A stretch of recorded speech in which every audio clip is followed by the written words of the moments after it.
जय महाकाली, जय माँ मैडी, जय माँ चामुंडा।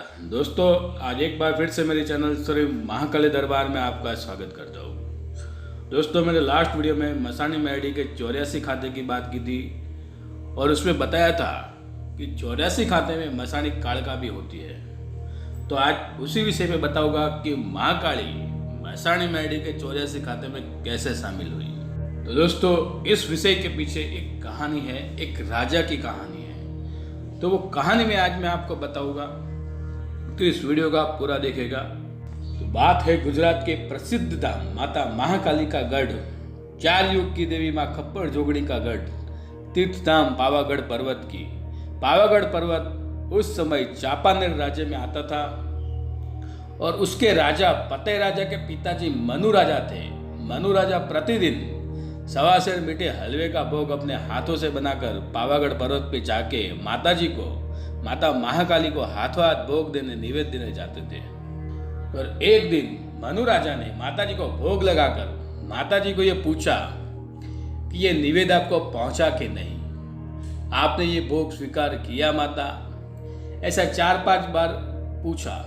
आज भी कुछ बुआ लोग, कुछ भगत लोग माताजी को जब निवेद करते हैं तो उसके बाद पाठ पे बैठते हैं और माताजी को पूछते हैं कि ये जो निवेद किया आपने वो कबूल किया, स्वीकार किया, आपको चढ़ा अच्छे से, कुछ त्रुटि तो नहीं रही, ऐसा पूछते हैं। आज भी कुछ लोग ये परंपरा पे चलते हैं। तो ऐसा 4-5 बार माताजी को पूछा। ऐसा बार बार पूछने से माताजी हंसकर बोले कि हे राजन, तुमने एक 1.25 सेर हलवे का भोग लगाकर मुझे 4 से 5 बार पूछा, पर मुझे तो अपना सिर काट कर चढ़ाने वाले अभी इस पृथ्वी पर मौजूद है। ऐसा सुनकर मनु राजा मन से बहुत आहत हुआ। फिर मनु राजा जिद पे आया, माता काली से हट करके बोला कि हे माँ, अब जब तक कोई मनुष्य अपना सर चढ़ाने की इच्छा से यहाँ आएगा नहीं, तब तक मैं इस पर्वत पर आपके दर्शन और सेवा के लिए ना तो किसी को आने दूंगा, ना ही किसी को पूजा करने दूंगा। मैं भी देखता हूँ कि कौन अपना सिर यहाँ चढ़ाता है, मुझसे बढ़कर कौन आपका भगत है। और पर्वत के नीचे मुख्य द्वार पे लिख दिया कि माता को अपना सिर काट के चढ़ाना हो तो ही मंदिर में प्रवेश करे। उसने राजहट पकड़ ली। अब इस बात को लेकर 3.5 महीने बीत गए। कोई भी यात्रु, कोई भी भगत वहां से गुजरता भी नहीं था, क्योंकि राजा ने वहां लिख दिया था कि अपना सिर काट कर चढ़ाना हो तो ही मंदिर में प्रवेश करें। अब माता महाकाली मंदिर के बाहर आए और माताजी ने सोचा कि चलो पृथ्वी लोक पर भ्रमण करके आए। तब देवी बाज पक्षी का स्वरूप लेकर पृथ्वी पर आकाश मार्ग से भ्रमण पे निकले। देवी घूमते घूमते अपने पति महाकाल की नगरी उज्जैन नगरी के ऊपर से गुजर रहे थे आकाश मार्ग से। तब उज्जैन के शिप्रा नदी के किनारे सिद्धवड़ के नीचे बाबा बालीनाथ अपना धुना चेतन करके बैठे थे। और तभी उनकी दृष्टि आकाश मार्ग में गई और उन्होंने देखा कि ये कोई देवी है जो पक्षी का स्वरूप लेकर आकाश मार्ग से जा रही है। तब बाबा बालीनाथ ने हाथ में पानी की अंजलि लेकर आसमान की ओर मारी और कहा कि जो कोई भी शक्ति हो मेरे पास हाजिर हो, नहीं तो भगवान रामचंद्र की दुहाई है। तब इतना सुनते ही माता महाकाली वहां रुक गए और देवी आकाश से सीधा नीचे बाबा बालीनाथ के पास आए। तो बाबा बालीनाथ ने उन्हें पहचान लिया, उन्हें प्रणाम किया और बोले कि हे माता, पावागढ़ डूंगर तो आपको अति प्रिय है, उसको छोड़कर आप यहाँ कैसे आए?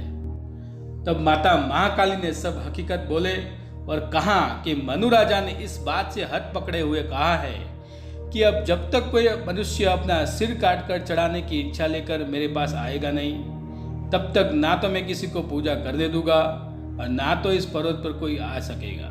ये बात सुनकर बाबा बालीनाथ बोले कि देवी, इस समय तो ऐसा एक ही व्यक्ति है, उज्जैनी के राजा सम्राट विक्रमादित्य ही केवल ऐसे राजा है जो आपको अपना सिर का चढ़ावा चढ़ा सकते हैं। और तब ये बात राजा को पता चलते राजा ने महाकाली को बताया कि देवी, मैं अपना सिर तो अभी आपको काट के चढ़ा दूं, लेकिन मेरे राज्य में भी कुछ संकट है, कुछ तकलीफ है, उसे आप दूर करें। शिप्रा नदी के पास गंधर्पा मसान है और मेरे राज्य में किसी की भी मौत के बाद उसकी अंतिम यात्रा लेकर, उसकी ननामी को कंधा लेकर जो 4 लोग जाते हैं वो वापिस कभी नहीं आते हैं। तो हे देवी, पहले आप हमारी इस समस्या को खत्म करें और हमारे राज्य पर कृपा करें। ये बात सुन के देवी और बाबा बालीनाथ दोनों शमशान में जाते हैं और वहाँ जाके देखा तो ननामी मेरडी का स्थान और उनके साथ मसान की 4 जोगणी, जो कंधा देने वाले जो 4 लोग आते हैं, उनके शरीर के मांस और कलेजे को चबा चबा कर खा रही थी,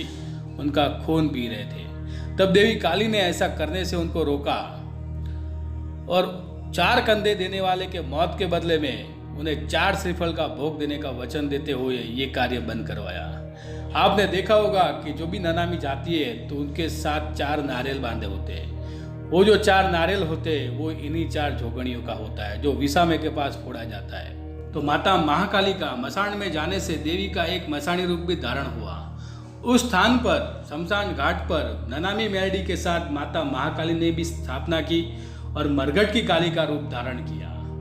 और उसी रूप में देवी बाबा बालीनाथ के साथ भी वचनबद्ध हुई और बाबा बालीनाथ के धुने में समावित हुई और बाबा बालीनाथ की मसानी मेरडी के 84 खाते में देवी शामिल हुई।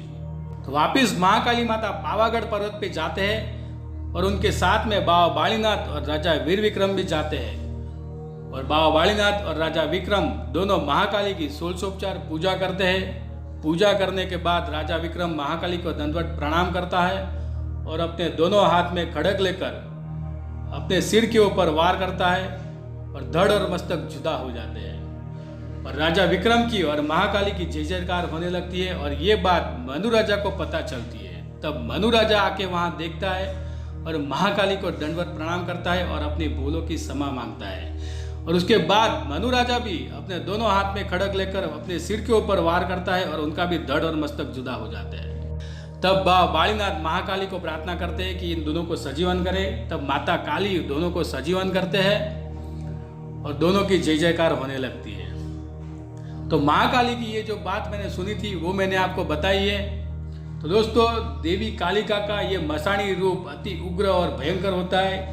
इस रूप की साधना करने वाले साधक को साधना काल में छोटी से छोटी चीज़ों का ध्यान रखना होता है और उत्तम गुरु के सानिध्य में रहकर ही इसकी साधना करनी चाहिए, क्योंकि ये जो साधना है वो बहुत उग्र होती है और उसमें बहुत ध्यान रखना होता है। तो दोस्तों, ये जो मैंने आपको बात बताई, अगर ये बात आपको अच्छी लगी हो तो मेरे वीडियो को लाइक करें, कमेंट करें और इस वीडियो को ज़्यादा से ज़्यादा शेयर करें। और दोस्तों, अगर आपके पास भी ऐसी कोई स्टोरी हो, किसी भी देवी देवता की स्टोरी हो, आपके बुजुर्गों से, आपके वडीलों से सुनी हुई कहानी हो और आप लोगों को शेयर करना चाहते हो, लोगों को प्रकाशित करना चाहते हो, तो आप हमें व्हाट्सएप कर सकते हो। हम आपकी स्टोरी का वीडियो बनाकर लोगों को प्रकाशित करेंगे। तो दोस्तों, अब मिलते हैं अगले वीडियो में। तब तक के लिए जय महाकाली, जय मां मेरडी, जय कुलदेवी चामुंडा।